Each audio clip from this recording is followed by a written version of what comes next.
Welcome back, खुशामदीद। Programme आप देख रहे हैं सलाम जी के। मैं हूं आसिफ। एग्जीक्यूटिव एडिटर इशफाक गौहर हमारे साथ हैं। और जम्मू कश्मीर की खबरों पे जाने से पहले एक बड़ी खबर इस वक्त सऊदी अरब से आ रही है, जहां पर एक बार फिर हमलों का सिलसिला तेज हुआ और बॉर्डर वाले एक इलाके से सऊदी अरब के अंदर स्कूली इमारत पर हमला होने की खबर सामने आ रही है, जहां पर यमन से हौसी मलेशिया का सऊदी अरब पर मिसाइल हमला हुआ है और मुख्तलिफ इलाकों से ये हमले किए गए हैं।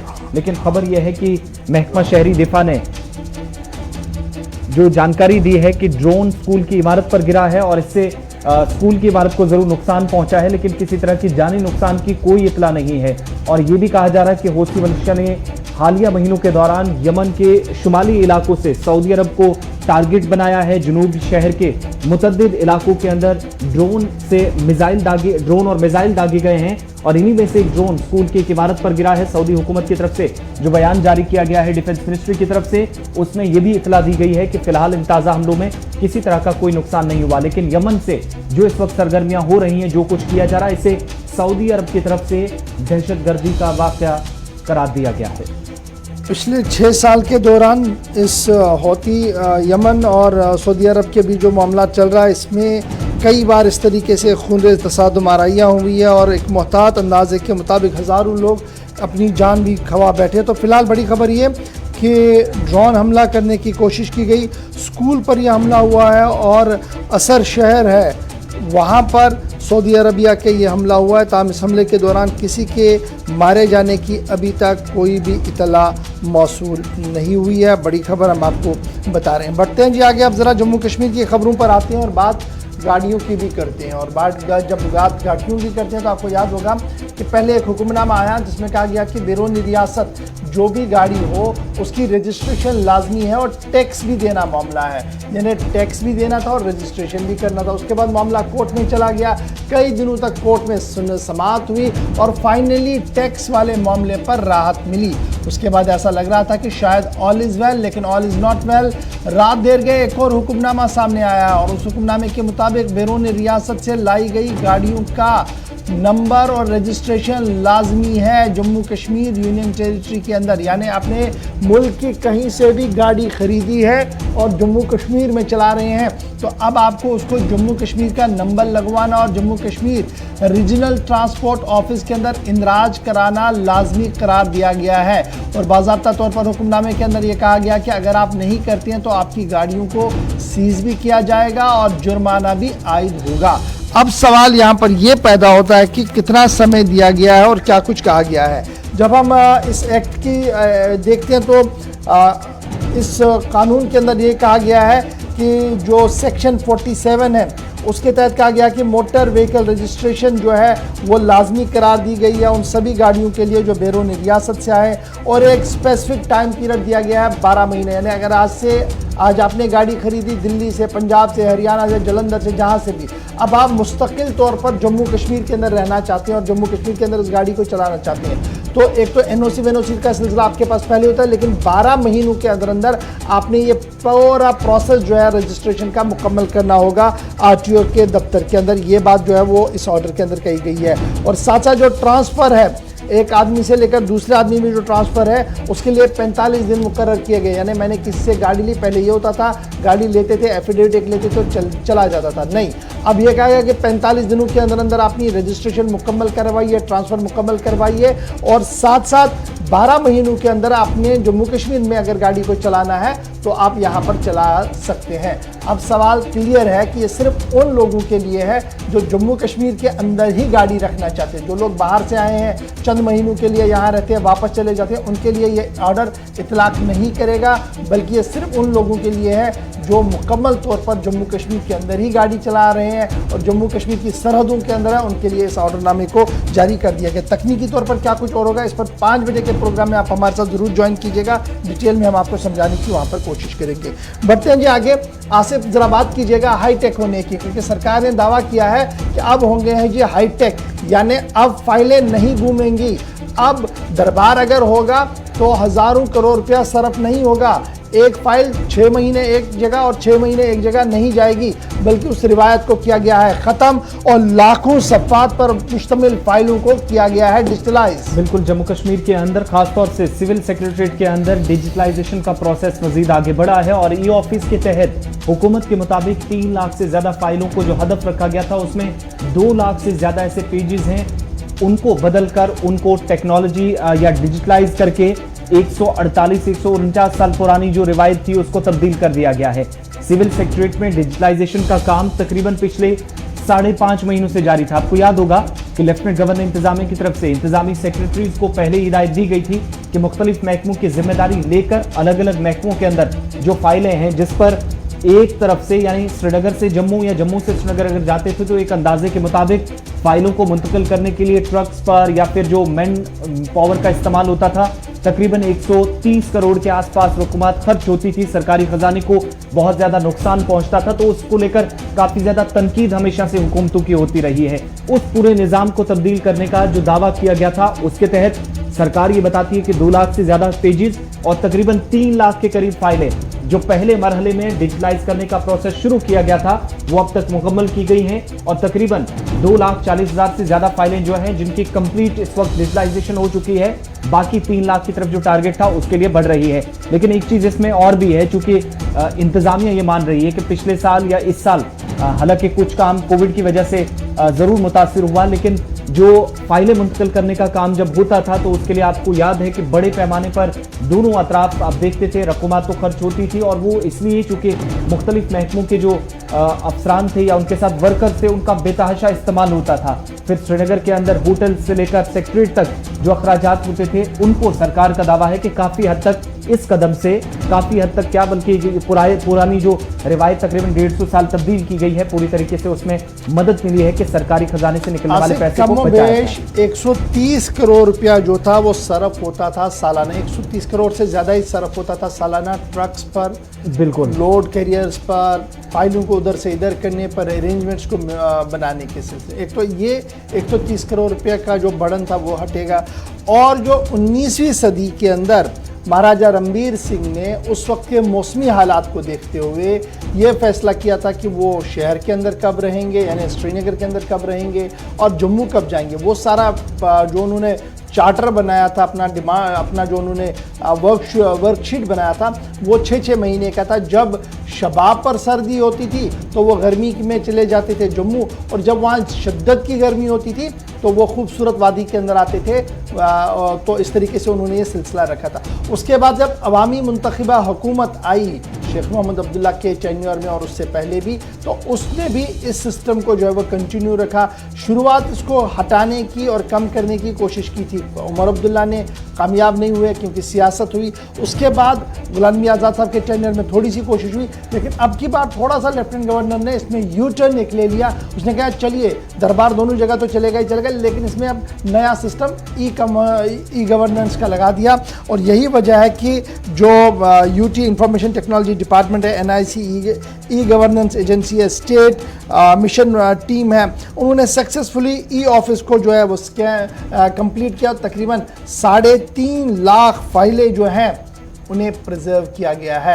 अब जब ये प्रिजर्व हुआ है तो इसका मान लीजिएगा आपके सेक्रेटरीट के अंदर एक एंड है, दूसरा आपकी रियासत के बाहर रखा गया है ताकि किसी तरीके का भी साइबर ब्रीच ना हो। यानी जो लोग अक्सर दफ्तरों पर इस तरीके की कार्रवाई करते हैं कि फाइलें लीक करने की कोशिश करते हैं या वेबसाइट को हैक करने की कोशिश करते हैं, पासवर्ड्स को तोड़ने की कोशिश करते हैं, वो चीज़ें ना हो उसके लिए डबल डोर वाला सिस्टम जो है वो रखा गया एक सिविल सेक्रेटरीट के अंदर, और बैक एंड पे लिए रियासत से बाहर भी एक निज़ाम जो है वो कायम किया गया ताकि पूरी तरह से सेफ और सिक्योर माहौल बने। तो फिलहाल एक पहली बात जो है, एक पहला कदम जो है बेहतरी की तौर आगे बढ़ा है। तो ये तो खबर थी जनाब सिविल सेक्रेटरीट की, लेकिन मरकजी हुकूमत ने भी एक और वजाहत दे दिया क्योंकि कल रात से लगातार ये खबर सामने आ रही थी कि साइबर सिक्योरिटी को ब्रीच हो रहा है। यानी साइबर सिक्योरिटी मतलब जो दफ्तरों के अंदर NIC है उसमें ब्रीच हो रहा है और उस पर खतरा मंडला रहा है, उस पर मरकज की तरफ से वजाहत दे दी गई है। बिल्कुल, हुकूमत की तरफ से वजाहती बयान जारी किया गया है और इंफॉर्मेशन टेक्नोलॉजी में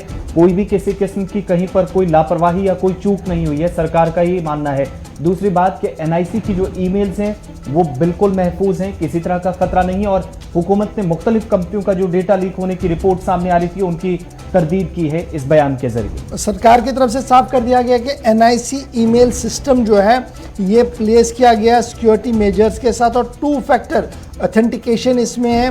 पासवर्ड हर 90 दिन के अंदर चेंज किया जाता है और जब पासवर्ड चेंज होता है तो बाज़ाब्ता तौर पर एनआईसी ईमेल के लिए रिक्वायर होता है जी मोबाइल, उस पर ओटीपी आता है और अगर वो ओटीपी इनकरेक्ट हो या मोबाइल नंबर इनकरेक्ट हो तो ऑटोमेटिकली ये सेव मोड में चला जाता है, आप इसको नहीं खोल सकते हैं जब तक मेन एंड से कोई आदमी आपकी हेल्प के लिए ना आए। वजाहत दे दी है मरकज़ की तरफ से और कहा गया कि पूरे मुल्क के अंदर जो एनआईसी का निज़ाम ईमेल का सिस्टम जो है वो मुकम्मल तौर पर फुल प्रूफ है और किसी को भी इसमें सेल लगाने की इजाज़त नहीं है और अगर कोई करेगा तो वो पकड़ा भी जाता है। तो मरकज़ की तरफ से वजाहत कर दी गई। जी आसिफ, चलिए, अब जम्मू कश्मीर की बात हो रही है तो दोबारा आपको जम्मू कश्मीर के एक और इंतजामी के फैसले की तरफ लिए चलते हैं और बात मुख्तलिफ अजला की करते हैं, क्योंकि कैपेक्स बजट आपको याद है कि मुख्तलिफ अजला के अंदर इंतजामी की तरफ से इसके तहत तरक्याती मंजरनामे को बेहतर किया जाता है और लेफ्टिनेंट गवर्नर इंतजामिया की तरफ से अब हिदायत दी गई है कि डिस्ट्रिक्ट कैपेक्स बजट के लिए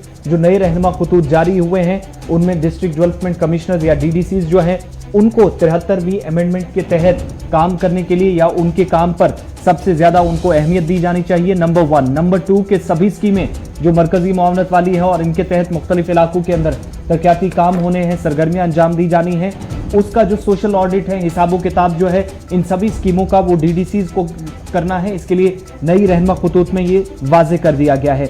इसके अलावा मुख्तलिफ महकमों के खासतौर से जितनी भी फाइलें हैं इन डीडीसीज की या मुख्तलिफ इलाकों के अंदर तरक्याती काम को अंजाम दिया जाना है तो लेफ्टिनेंट गवर्नर इंतजामिया की तरफ से डीडीसीज को बराह रास्त फाइनेंस डिपार्टमेंट से रुजू करने के लिए या अगर जो मामला फाइलों से जुड़े हुए हैं या कहीं पर फंड्स की अदम दस्तियाबी होती है, इस तरह के मामला सामने आते हैं तो डीडीसीज को बाकायदा नई गाइडलाइंस के तहत लेफ्टिनेंट गवर्नर इंतजामिया की तरफ से साफ कर दिया है कि वो इन मामलात को टैकल करने के लिए फाइनेंस डिपार्टमेंट के साथ राब्ता कायम करें। यानी गुज़श्ता दिनों जो लगातार डीडीसीज की मीटिंग है मुख्तलिफ अजला के अंदर देख रहे थे, उन्होंने प्लान को अप्रूव किया, उसके बाद मरकज़ रियासती इंतजामिया के सामने रखा।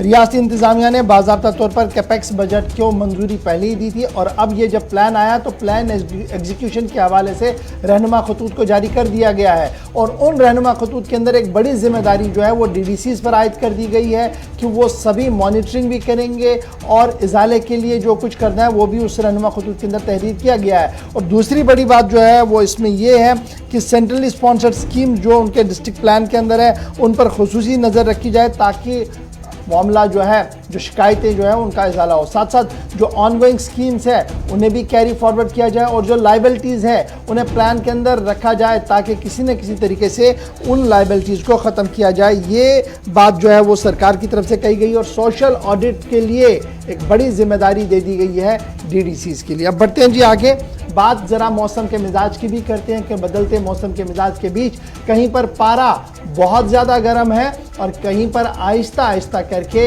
बूंदाबांदी की भी उम्मीद लगाई जा रही है क्योंकि जम्मू कश्मीर में मौसम फिर ले सकता है करवट। इस तरीके की खबर आ रही है, आज से 3 रोज़ तक हल्की बारिशों का इम्कान है, दर्जे हरारत में आ सकती है मज़ीद गिरावट। ये कब हो रहा है? जब पिछले 3-4 रोज़ से लगातार गर्मी शबाब पर थी और किसान और बाग मालिकान अपने अपने खेतों के अंदर थे, बागात के अंदर थे और तैयारी कर रहे थे, कोई स्प्रे कर रहा था, कोई दवाई छिड़क रहा था, कोई कुछ कर रहा था। इस बीच खबर यह आई कि आज से 3 रोज़ तक हल्की बारिशें होंगी और दर्जा हरारत में इजाफे के साथ ही वादी के कई इलाकों में पानी की भी हाहाकार मची है। ये भी एक बड़ी बात है। इसके साथ ही एक तरफ से मौसम का मिजाज, गर्मी बहुत ज़्यादा है और दूसरी तरफ से किसान क्या कुछ करेगा उसके लिए भी बड़ी बात है। लेकिन दर्जा हरारत में इजाफे के साथ ही वादी के कई इलाकों में पानी की हाहाकार है।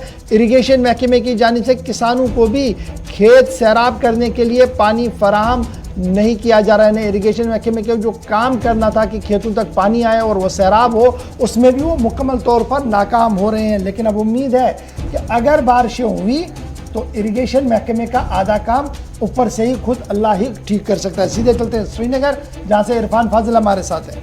इरफान, बताइएगा कि अगले 3 रोज तक बारिश हो सकती है, महकमा मौसमियात की तरफ से पेशगोई की गई है, लेकिन इन सब के बीच में मुख्तलिफ इलाकों के अंदर तैयारियां क्या? 2 तरह की परेशानियां गुज़श्ता दिनों हुई।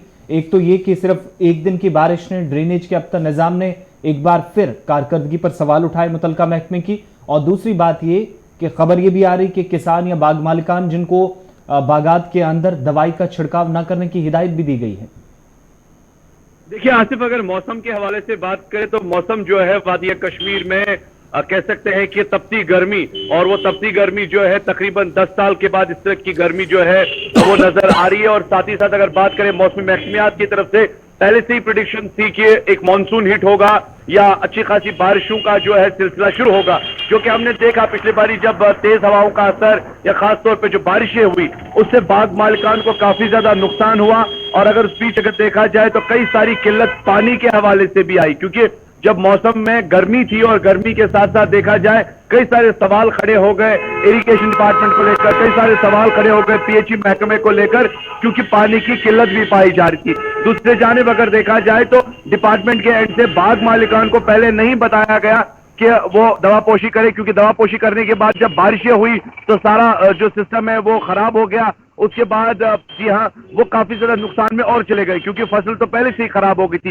इस बीच अब खबर आ रही है कि आज से 3 दिन वादी कश्मीर में मौसम फिर से करवट लेगा और तेज बारिशों के साथ साथ तेज हवाओं का असर जो है वो 3 दिन वादी कश्मीर में लगातार दिखाई देगा। इस बीच अगर सरकार की जानिब में बात करूं, महकमे की तरफ से कई सारे सवाल खड़े हो रहे हैं। लोग आखिरकार जनता सवाल पूछ रही है कि पानी की किल्लत, ड्रेनेज प्रॉब्लम, जब बारिश हो जाती है सड़कों पर पानी जमा हो जाता है, एक सिस्टमैटिक प्लानिंग क्यों नहीं है? आखिरकार पहले से ये सारी चीजें प्लान करके क्यों नहीं रखी गई है ताकि लोगों को राहत मिले?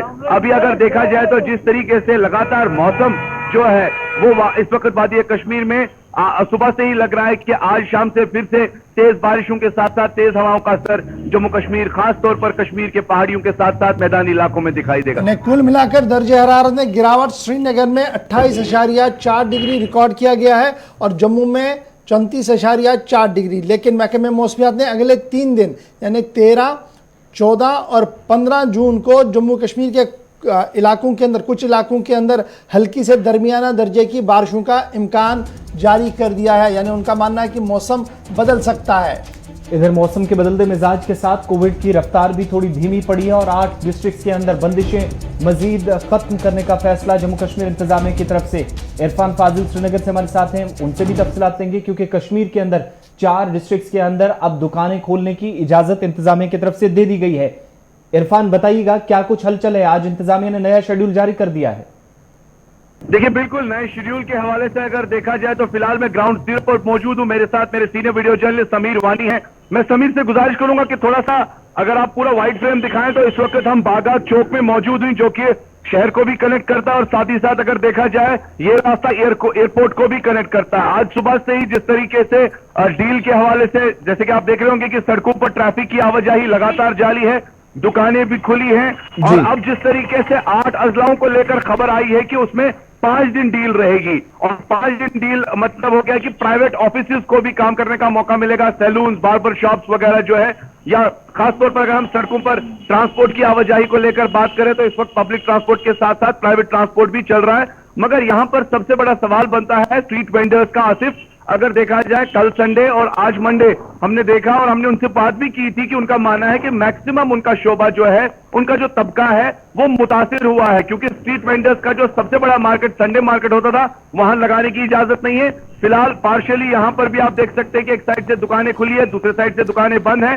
सईद इरफान फाजिल, बड़ा इंपॉर्टेंट है जब हम अनलॉक की बात कर रहे हैं, 8 अजला में बंदिशों को मजीद नरम करने की बात है, वहीं पर श्रीनगर पुराने शहर से लगातार ये शिकायतें हैं कि जिस दिन अनलॉक भी होता है उस दिन भी दुकानों को पुलिस इजाजत नहीं दे रही है खोलने की, और जिसकी वजह से ताजिर इंतहाई परेशान है और ताजिरों को अभी तक भी ये मालूम नहीं पड़ रहा है कि किस दुकान को कब खोलना है, या खोलना भी है या बंद रखना है। और पुलिस लगातार चालान कर रही है। रेड क्रॉस का रिसेप्ट हाथ में लेकर 800, 1000, 1500 रुपए का जुर्माना भी लगाया जा रहा है, जिसकी वजह से ताजिर तंगामत व झंगामत के मामले पर आ चुके हैं।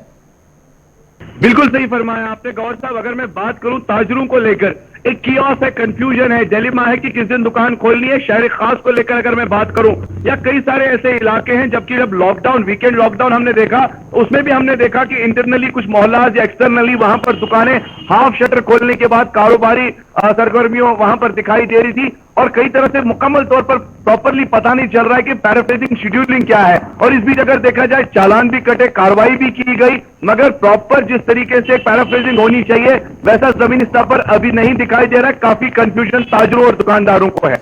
बहुत शुक्रिया जी सईद इरफान फाजिल हमारे साथ ज्वाइन करने के लिए।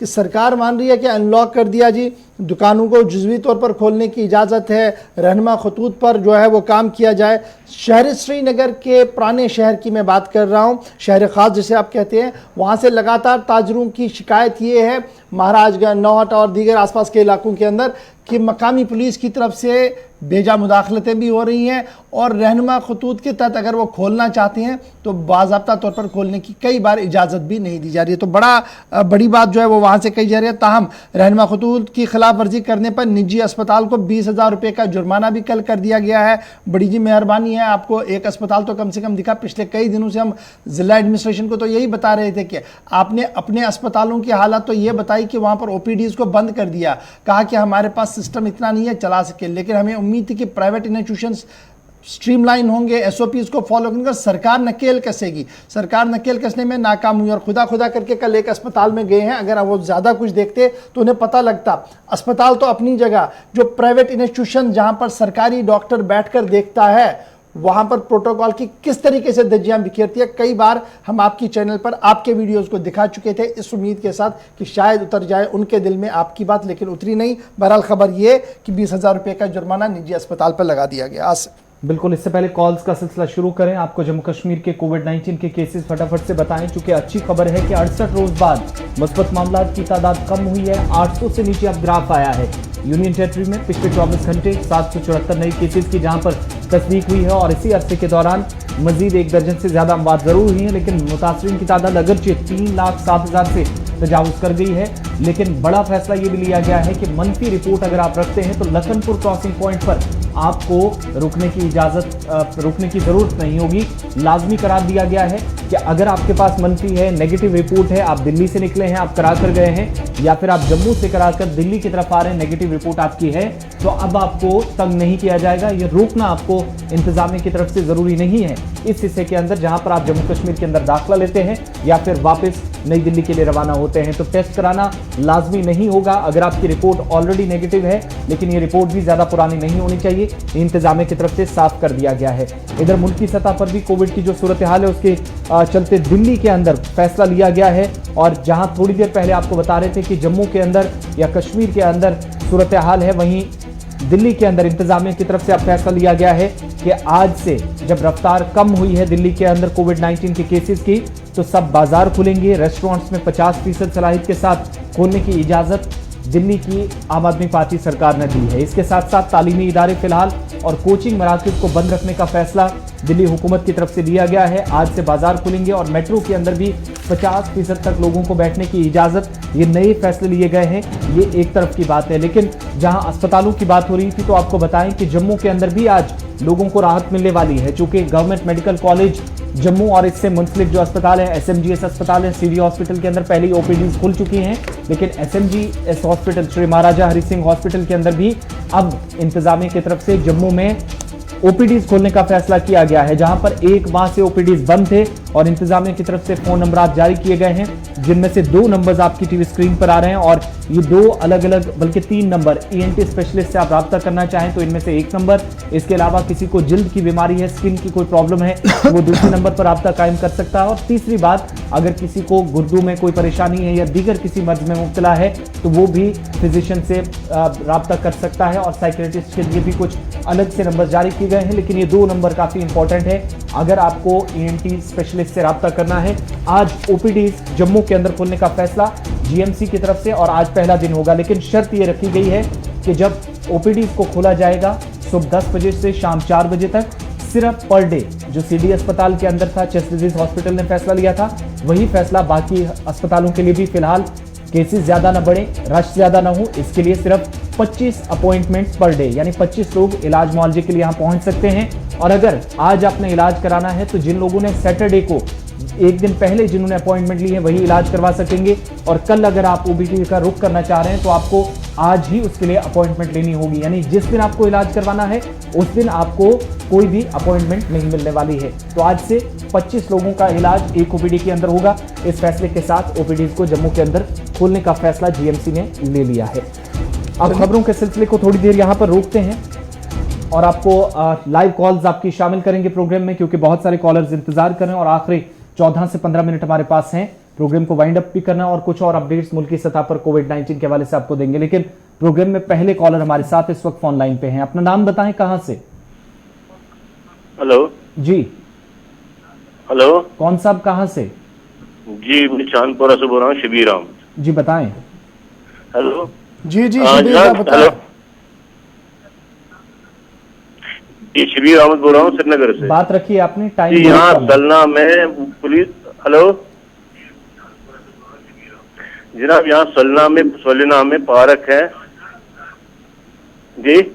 अपनी टीवी की टीवी आवाज की बंद आवाज कर बंद दीजिएगा। कीजिएगा, फिर आप हमसे बात कर पाएंगे। टीवी की आवाज बंद करके आप बात कीजिएगा।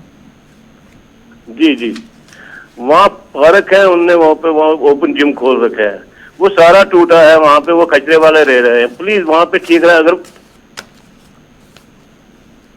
चलिए, बहुत शुक्रिया कॉल करने के लिए। नेक्स्ट कॉलर इंतजार कर रहे हैं। अपना नाम बताएं, कहां से? हेलो जी। हेलो, रशीद खान श्रीनगर से बोल रहा हूँ। जी खान साहब बताएं। जी, यहाँ पनो इमो ड्रेन इरा वाले कहते ना बनो शाहिमदान लेन HMT जानकूट अहन यम बना पाइप ड्रेन। अच्छा मगर इस पाइप ड्रेन थी तो 5 फुट बोन, अहन मगर ये मेन होल खलित वारिया हेउर आछे, लगभग खलित आछे उस सड़क लेवल चम के साथ हमको चांच खलितम हेउर। अहन ये वनान छे अच्छा ब्लैक टॉपिंग करनी, तम किन ऐसा खोल हेउर ये, मगर तम से गई सान मकान प्रॉब्लम। अच्छा ऑलरेडी मकान डाउन तो रोड खोलमो बेहन छांच हेउर, लिहाजा रिक्वेस्ट यमन इरा वालन वनान तो ये अगर ब्लैक टॉपिंग करनी से तुह ये वो ये तहन फोन पे तो ब्लैक टॉपिंग जो लेवल मेंटेन वनकस सड़क तो ये सड़ा शुक्रिया कॉल करने में। टेक्निकल कत हेकन तम बेहतर जान और तुम ग्राउंडस पे मौजूद, तुम प्रॉब्लम ये और मे उम्मीद कि कह नत कह वत नीर तुम कर यह शिकायत इंशाल्लाह। मे उम्मीद कि एरिया यम जिम्मेदार आसन तम वुचन अत कुन कि क्या बेहतर वात कित पे कि मसला हल सपदित। चलिए शुक्रिया। चलिए जी, कॉल ट्रांसफर कीजिएगा। हेलो हेलो आदाब सर। जी आदाब जनाब। आदाब जी आदाब। और सर, अशोक शर्मा बोल रहा हूँ डोडा बदरुआ से। जी अशोक जी। सर, हमारी एक डिमांड थी, हमारा एक बैंक सैंक्शन हुआ था J&K बैंक। अच्छा जी। हाँ, मैं सरपंच हूँ यहाँ बदरुद्दू पंचायत है सर बदरुआ में। अच्छा जी।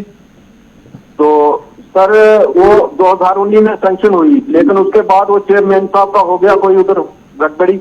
अच्छा। तो वो फिर वो यहाँ खुली नहीं। हम दो साल से वो काफी ग्रीवेंस सेल में भी दिया हमने, तो अभी तक वो हमारी ब्रांच नहीं खुल रही है। तो वो बैंक के अफसर क्या कुछ कह रहे हैं जिन्हें वहां ब्रांच खोलनी थी? J&K बैंक की वो पेपर में भी आया था सर, सैंक्शन हो गई थी। नहीं आपकी उसके बाद बैंक के जिम्मेदारों से बात हुई कि आप ये ब्रांच क्यों नहीं खोलते हैं जी, जहां पर जरूरत है हमें? और सर हमने काफी कोशिश की थी, लेकिन अभी तक हुई नहीं वो।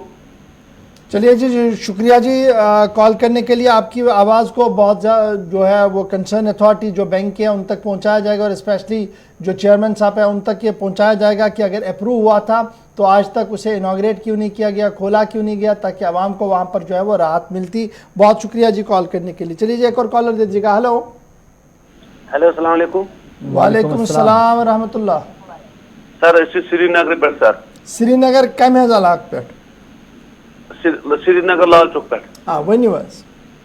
अच्छा सर, अम ब्रो कर्म रिक्वेस्ट तुंद वसाल तो ग सोन मसला हल। गरीब शख्स पोस जमा करान नसब तनख्वाह बचन। अगर कुछ जाए नौकरी करान तमिस बचन करान गवर्नमेंट हिसाब तनख्वाह क्या डबल तो बल अफजुई। तो बहरहाल सह गई 3 वरी जनाब।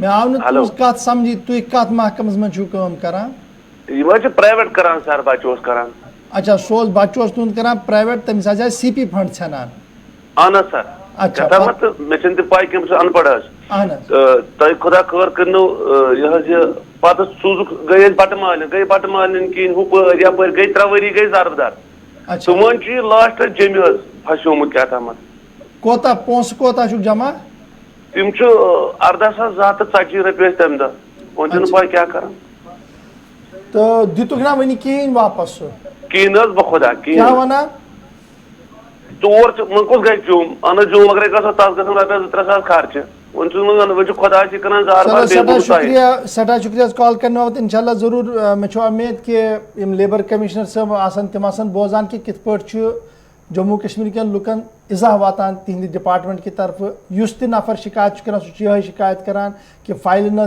अथ या फाइल गरा जमी गरा कत CP फंड PP फंड क्या ताम फंडन मज लगान लेकिन वुनुक ताम कोर नस फोन कि ना मे तर पोस हालांकि अस ज़ाती तौर वारियन कॉल कर्म तौर क्या यह वो यह क्या मज प्रायोरिटी पे अस दितुक 2-3 केसन एश्योरेंस अकिस केसस कर 4 मज जल्दी तमिस लग 3 रेत मे उम्मीद कि इंशाल्लाह तुंद केस तवना कत क्या दलील तो जरूर करना यह मसला हल सदा शुक्रिया कॉल। चलिए नेक्स्ट कॉलर अपना नाम बताएं कहाँ से।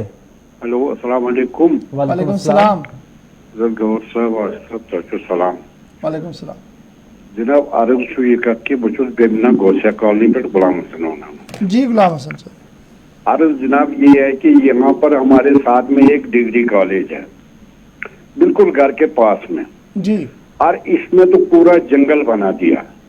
गवर साहब खुदा के लिए इतने कुत्ते हमारे गोसिया कॉलोनी में क्या हमारे बच्चे क्या हम भी नहीं निकल पा रहे।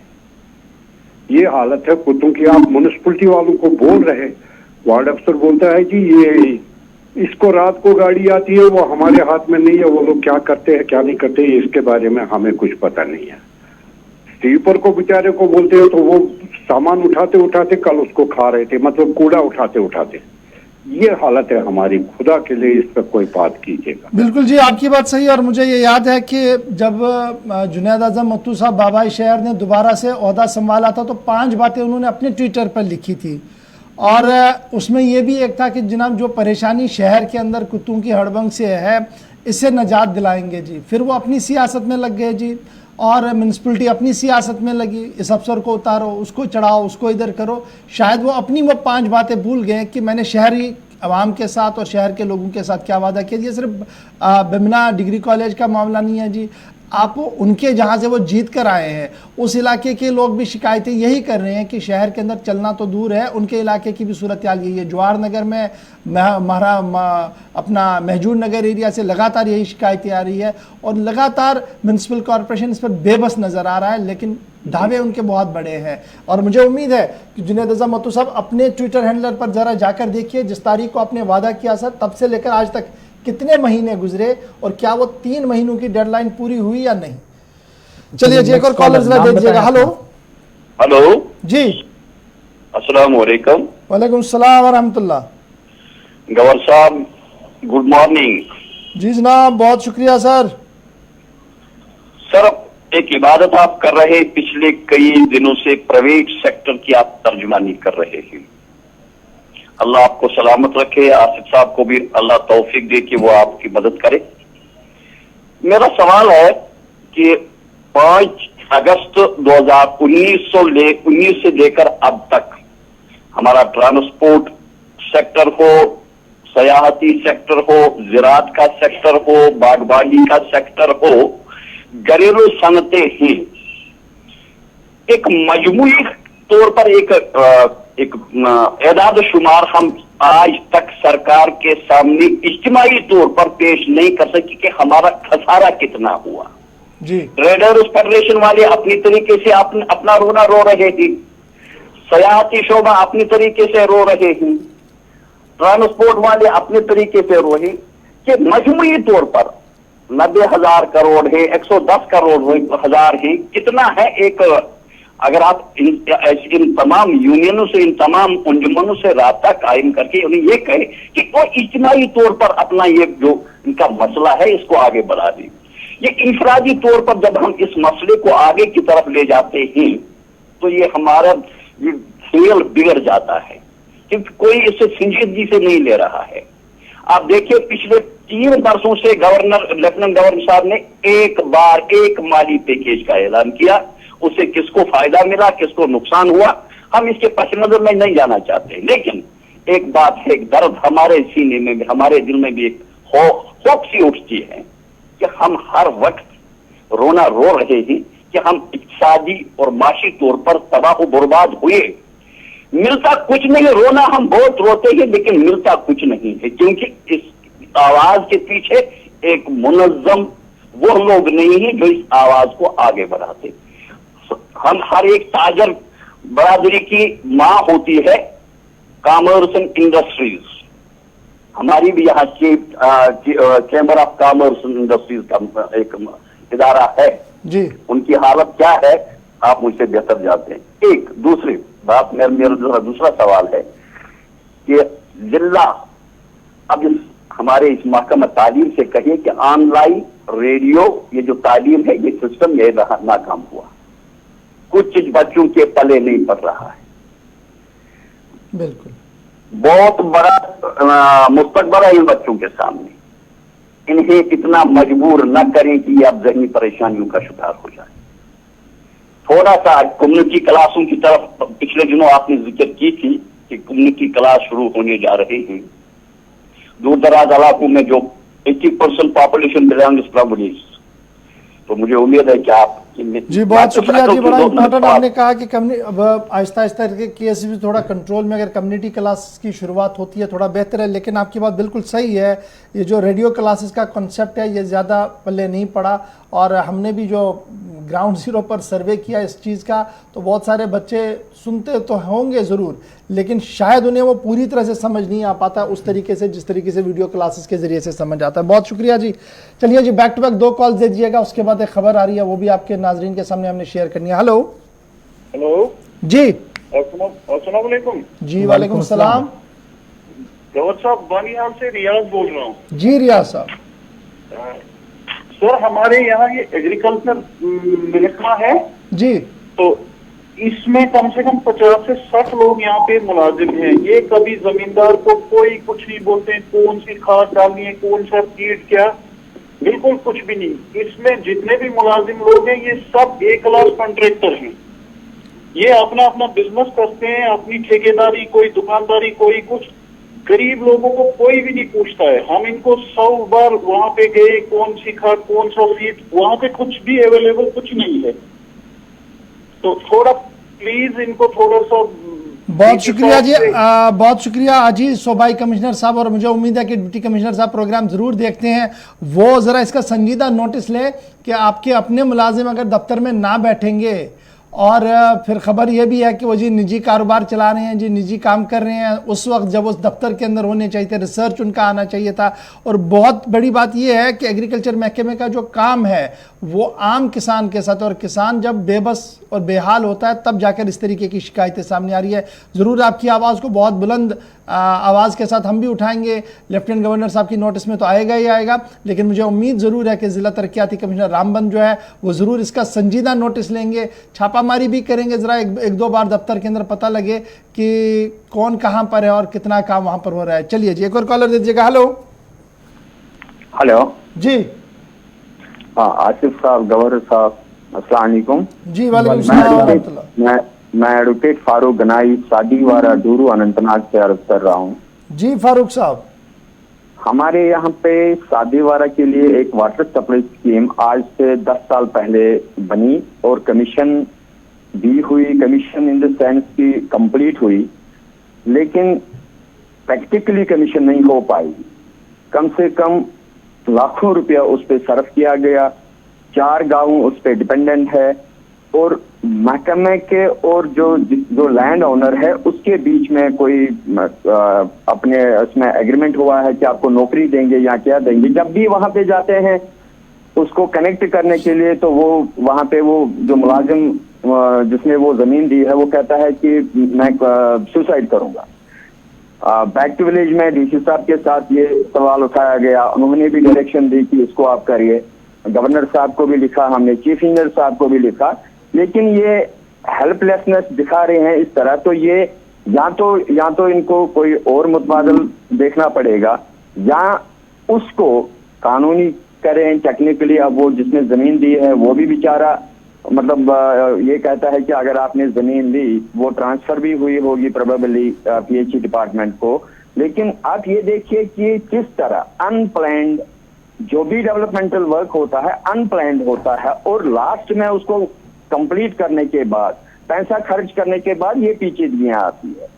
हम तो इसको या तो लैक ऑफ रिस्पॉन्सिबिलिटी है on part of the department, या तो हम ये कहेंगे कि सरकार के नक्शे में ये चीजें होती नहीं है, उनको इन्फॉर्मेशन नहीं दी जाती है। तो बराई करम अगर पीएचई वाले खासकर चीफ इंजीनियर साहब सुनते होंगे, उनको एप्रोप्रिएट लॉज है। अब तो ये जल शक्ति में तो ये बहुत कुछ कर सकते हैं, लेकिन यहाँ पे एक पीने के लिए जो पानी है अगर वो हमें नहीं मिलता है तो हम क्या एक्सपेक्ट करेंगे। बहुत बहुत शुक्रिया कॉल करने के लिए प्रोग्राम में। और ये इंतहाई अहम मामला इस इलाके का जहां पर वाटर सप्लाई स्कीम बता रहे हैं कि 10 साल पहले, लेकिन आज पानी की एक बूंद के लिए अवाम तरस रही है। और चलते चलते आपको कोविड-19 की अपडेट बताते चलें। जो मुल्क की सतह पर जो नए केसेज आए, शरह-हमवात बरकरार है, इजाफा भी बल्कि इसमें हो रहा है। 24 घंटों में 3,921 लोगों की मौत हुई है मुल्क की मुख्तलिफ रियासतों और यूटीज के अंदर। और इसी अरसे के दौरान 70,421 नए मामला सामने आए हैं, जिनकी तस्दीक सरकार की तरफ से और महकमा वजारत की तरफ से कर दी गई है। महकमा वजारत सेहत की तरफ से करीब 1,19,501 कोरोना मरीज शिफायाब भी हुए हैं। और जहां तक बात वैक्सीनेशन की है तो इंतजामिया या सरकार जो बताती है कि जिन लोगों ने अब तक एक डोज लिया है उनकी तादाद आज सुबह 8 बजे तक 15.4% तक, और जिनने दोनों डोज ले लिए हैं वो 3.6 तक। बहुत धीमी रफ्तार, लेकिन सरकार के मुताबिक आहिस्ता आहिस्ता से ही हर रियासत, हर यूटी और हर जिले के अंदर अब तक गांव-गांव और घर घर तक पहुंचने की कोशिश वैक्सीन के जरिए भी हुकूमत की है। आज के प्रोग्राम को वाइंड अप करते हैं। स्टूडियो की घड़ियां आगे जाने की इजाजत नहीं दे रही और इस प्रोग्राम को मजीद बेहतर बनाने के लिए आप लोगों का भी ताउन चाहिए। और सोशल मीडिया साइट्स का सहारा लेकर हम तक अपना फीडबैक हमेशा की तरह जरूर पहुंचाइएगा। आज के प्रोग्राम में बस इतना ही। गुलिस्तान न्यूज आप देखते रहें। दिन भर खबरों का और तबसरों का सिलसिला यहाँ जारी रहेगा। एग्जीक्यूटिव एडिटर इशफाक गौहर के साथ आसिफ रशीद को इजाजत दीजिए। अल्लाह हामिद।